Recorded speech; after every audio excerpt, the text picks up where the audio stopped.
கள்ள ஓட்டு மற்றும் போலி வாக்காளர்களை தடுக்க வாக்குச்சாவடிகளில் பயோமெட்ரிக் முறையை உருவாக்க கோரிய பொதுநல மனு மீது உச்சநீதிமன்றத்தில் விசாரணை.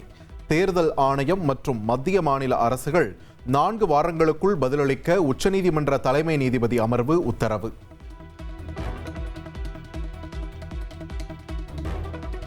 தமிழக சட்டமன்ற தேர்தல் முன்னேற்பாடுகள் குறித்து சென்னையில் தலைமைச் செயலாளர் சாய்குமார் ஆலோசனை நடத்தினார்.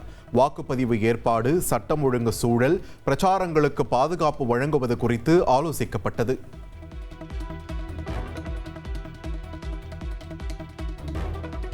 தமிழகம் முழுவதும் 2வது நாளாக தபால் வாக்குகளை பெறும் பணி மும்முரமாக நடைபெற்று வருகிறது.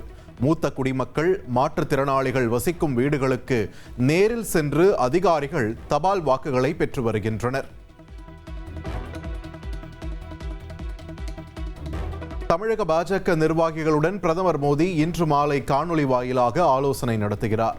ஒவ்வொரு வாக்குச்சாவடியையும் பலப்படுத்த வியூகம் வகுக்கப்படும் என்று எதிர்பார்க்கப்படுகிறது. திமுக கூட்டணி வேட்பாளர்களை ஆதரித்து திருவள்ளூரில் முதலமைச்சர் மு.க. ஸ்டாலின் இன்று மாலை பிரச்சாரம் மேற்கொள்கிறார். ராணிப்பேட்டையில் இரவு நடைபெறும் பிரச்சார பொதுக்கூட்டத்திலும் அவர் பங்கேற்கிறார்.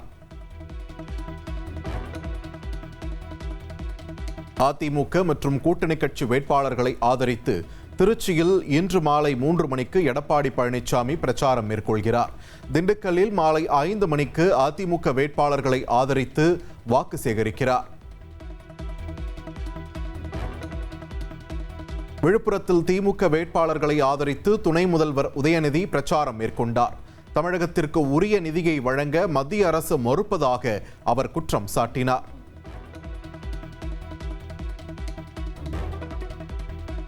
திண்டுக்கல் மாவட்டம் வேடச்சந்தூரில் நாம் தமிழர் கட்சி வேட்பாளரை ஆதரித்து சீமான் பிரச்சாரம் மேற்கொண்டார். வேடச்சந்தூரில் கரும்பு சாகுபடி தொடர்புடைய ஆலைகள் அமைக்கப்படும் என்றும் அவர் வாக்குறுதி அளித்தார்.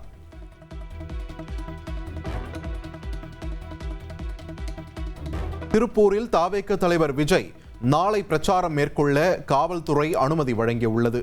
பெருமாநல்லூர் நால் ரோடு சந்திப்பில் இருந்து அவிநாசி புதிய பேருந்து நிலையம் வரை ரோட் ஷோ நடத்தவும் அனுமதி அளிக்கப்பட்டுள்ளது.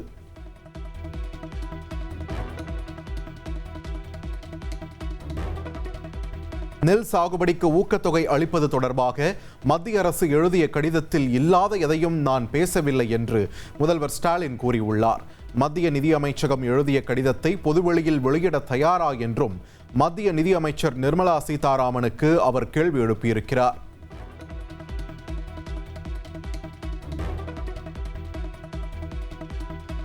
நெல் சாகுபடிக்கு ஊக்கத்தொகை வழங்குவது தொடர்பாக தமிழக அரசு அனுப்பிய கடிதத்தை மத்திய நிதியமைச்சர் நிர்மலா சீதாராமன் வெளியிட்டுள்ளார். பருப்பு, எண்ணெய் வித்து உற்பத்தியை அதிகரிக்க வேண்டும் என்பதே மத்திய அரசின் நோக்கம் என்றும் அவர் விளக்கம் அளித்துள்ளார்.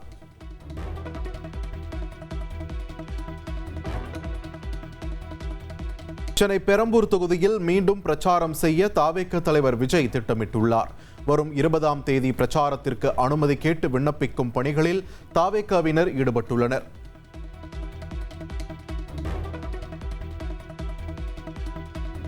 சேலத்தில் நேற்று பிரச்சாரத்திற்கு பின் மயக்கமடைந்த பாமக நிறுவனர் ராமதாஸ் சென்னைக்கு அழைத்து வரப்பட்டுள்ளார். மேல் சிகிச்சை அளிப்பதற்காக பசுமை வழிச்சாலையில் உள்ள தனியார் மருத்துவமனையில் ராமதாஸ் அனுமதிக்கப்பட்டுள்ளார். மும்பையில் மறைந்த பின்னணி பாடகி ஆஷா போஸ்லேவின் உடலுக்கு பிரபலங்கள், பொதுமக்கள் இறுதி அஞ்சலி செலுத்தி வருகின்றனர்.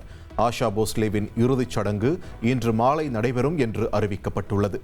மகாராஷ்டிர மாநில அரசு சார்பில் ஆஷா போஸ்லேவின் உடலுக்கு அரசு மரியாதை செலுத்தப்பட்டது. ஆஷா போஸ்லேவின் உடல் மீது தேசிய கொடியை போர்த்தி கௌரவிக்கப்பட்டுள்ளது. பெண்களுக்கு 33% இடஒதுக்கீடு சட்டத்தை அமல்படுத்துவது குறித்து டெல்லியில் கருத்தரங்கம் நடைபெறுகிறது. பிரதமர் மோடி தலைமையில் நடைபெறும் கருத்தரங்கில் பல்வேறு துறைகளில் சாதனை படைத்த பெண்கள் பங்கேற்றுள்ளனர்.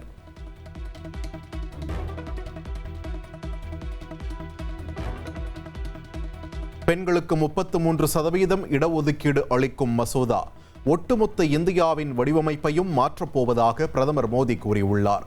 பெண்களின் கனவுகளுக்கு புதிய சிறகுகள் கொடுப்பதுதான் இந்த மசோதாவின் முக்கிய அம்சம் என்றும் அவர் குறிப்பிட்டுள்ளார்.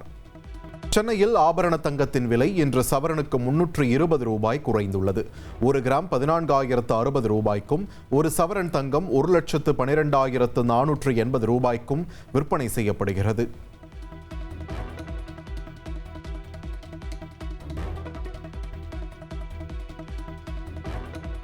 வார வர்த்தகத்தின் முதல் நாளில் இந்திய பங்குச்சந்தைகள் வீழ்ச்சி அடைந்துள்ளன.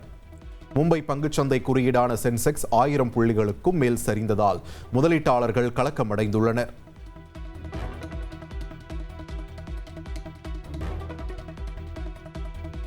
அமெரிக்கா ஈரான் இடையேயான அமைதி பேச்சுவார்த்தை தோல்வியடைந்ததால் சர்வதேச சந்தையில் கச்சா எண்ணெய் விலை மீண்டும் அதிகரித்துள்ளது. ஒரு பேரல் பிரெண்ட் கச்சா எண்ணெய் விலை 102 அமெரிக்க டாலரை எட்டியுள்ள நிலையில் வரும் நாட்களில் விலை மேலும் அதிகரிக்கும் என்று பொருளாதார நிபுணர்கள் எச்சரித்துள்ளனர். சட்டப்பேரவை தேர்தல் முடிந்ததும் மீண்டும் ஒரு திரைப்படத்தில் நடிக்க தாவேக தலைவர் விஜய் முடிவு செய்துள்ளதாக தகவல் வெளியாகியுள்ளது. ஜனநாயகன் திரைப்படம் லீக் ஆனதால் தயாரிப்பாளருக்கு ஏற்பட்ட இழப்பை ஈடுகட்ட விஜய் இந்த முடிவை எடுத்துள்ளதாக கூறப்படுகிறது. சென்னை தேனாம்பேட்டையில் உள்ள நடிகை த்ரிஷாவின் வீட்டிற்கு வெடிகுண்டு மிரட்டல் விடுக்கப்பட்ட சம்பவம் பரபரப்பை ஏற்படுத்தியது. வெடிகுண்டு நிபுணர்கள் மற்றும் மோப்பநாய் உதவியுடன் நடத்திய சோதனையில் புரளி என்பது தெரிய வந்துள்ளது. அமெரிக்கா தங்களின் நிபந்தனைகளை மாற்றிக்கொண்டே இருப்பதே அமைதி பேச்சுவார்த்தை தோல்வியடைய காரணம் என்று ஈரான் குற்றம் சாட்டியுள்ளது. ஒப்பந்தத்தை எட்ட நெருங்கும் போதெல்லாம் அமெரிக்கா இலக்கை மாற்றுவதாக ஈரான் வெளியுறவுத்துறை அமைச்சர் அப்பாஸ் அரக்சி தெரிவித்துள்ளார். ஈரான் விஷயத்தில் போப் ஆண்டவர் லியோ மென்மையான போக்கை கடைபிடிப்பதாக ட்ரம்ப் குற்றம் சாட்டியுள்ளார். தான் வெள்ளை மாளிகையில் இல்லை என்றால் லியோ வாட்டிகனில் இருக்க முடியாது என்றும் ட்ரம்ப் சாடியுள்ளார்.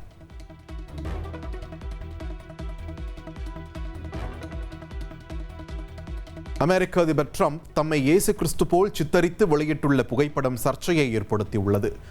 படுக்கையில் இருக்கும் நோயாளியை தமது அருளாசியால் குணமாக்குவது போன்ற புகைப்படத்தை ட்ரம்ப் தனது ட்ரூத் சோஷியல் தளத்தில் பதிவிட்டுள்ளார். ஹங்கேரி நாடாளுமன்ற தேர்தலில் எதிர்க்கட்சியான திசா அமோக வெற்றி பெற்று ஆட்சியை பிடித்துள்ளது.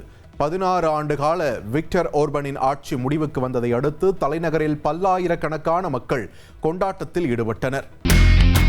இனி செல்லும் இடமெல்லாம் செய்தி.